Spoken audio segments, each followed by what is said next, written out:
ഒരു കേന്ദ്ര ബജറ്റ് കൂടി വരികയാണ്. പലപ്പോഴും ബജറ്റുകളിൽ കേരളത്തെ കേന്ദ്രം അവഗണിക്കുന്നുവെന്ന പരാതി സംസ്ഥാന സർക്കാരിനും LDF-നുമുണ്ട്.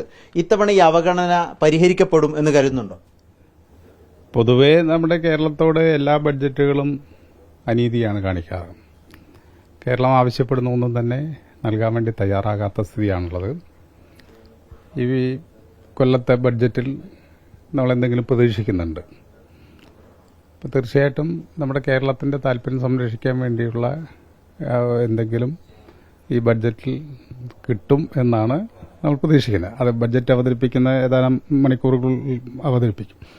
ഇപ്പോൾ സാമ്പത്തിക സർവേ റിപ്പോർട്ട് അനുസരിച്ചുകൊണ്ട് നമ്മുടെ രാജ്യത്തിന്റെ സ്ഥിതി വല്ലാതെ മുന്നോട്ട് പോകുന്നില്ല എന്നാണ് മനസ്സിലാക്കുന്നത്.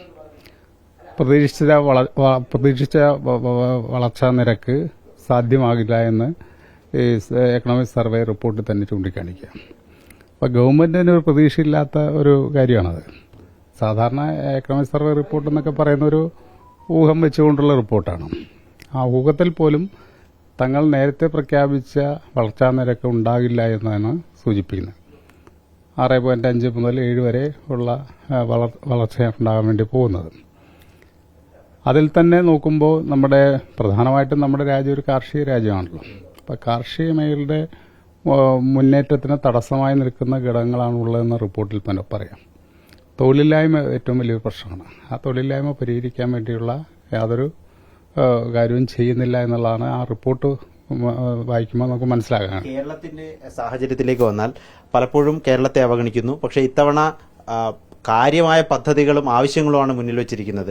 24,000 കോടി രൂപയുടെ പ്രത്യേക സാമ്പത്തിക പാക്കേജ് വേണമെന്ന് കേരളം ആവശ്യപ്പെടുന്നു. അതൊക്കെ കിട്ടുമെന്നൊരു പ്രതീക്ഷയുണ്ട്. കിട്ടും എന്നുള്ള പ്രതീക്ഷയാണെന്നല്ല, പ്രതീക്ഷ തന്നെയല്ലേ നമ്മളെ മുന്നോട്ട് നയിക്കേണ്ടത്. കേരളം മുൻകൂട്ടി തന്നെ തയ്യാറെടുപ്പ് നടത്തുകയും MP-മാരുടെ കോൺഗ്രസ് വിളിച്ചു ചേർക്കുകയും ബഹുമാനപ്പെട്ട മുഖ്യമന്ത്രി തന്നെ യോഗം വിളിച്ചു ചേർക്കുകയും നമ്മുടെ ഡിമാൻഡുകൾ അവിടെ അവതരിപ്പിക്കുകയും അതിനനുസരിച്ച് യോജിച്ച് എല്ലാവരും നിൽക്കണമെന്ന് തീരുമാനിക്കുകയും ചെയ്തു. കേരളത്തിലെ 29 MP-മാരും അതായത് 20 ലോക്സഭാ അംഗങ്ങളും 9 രാജ്യസഭാ അംഗങ്ങളും ഒരുമിച്ച് നിന്നുകൊണ്ട് നമ്മുടെ കേരളത്തിന്റെ താല്പര്യങ്ങൾ സംരക്ഷിക്കണമെന്നുള്ള തീരുമാനമെടുത്തു. അതാണ് 24,000 കോടി രൂപയുടെ പാക്കേജ് നമ്മൾ പ്രത്യേകമായിട്ട് തയ്യാറാക്കി കൊടുത്തിരിക്കുന്നത്. അതിൽ തന്നെ നമുക്ക്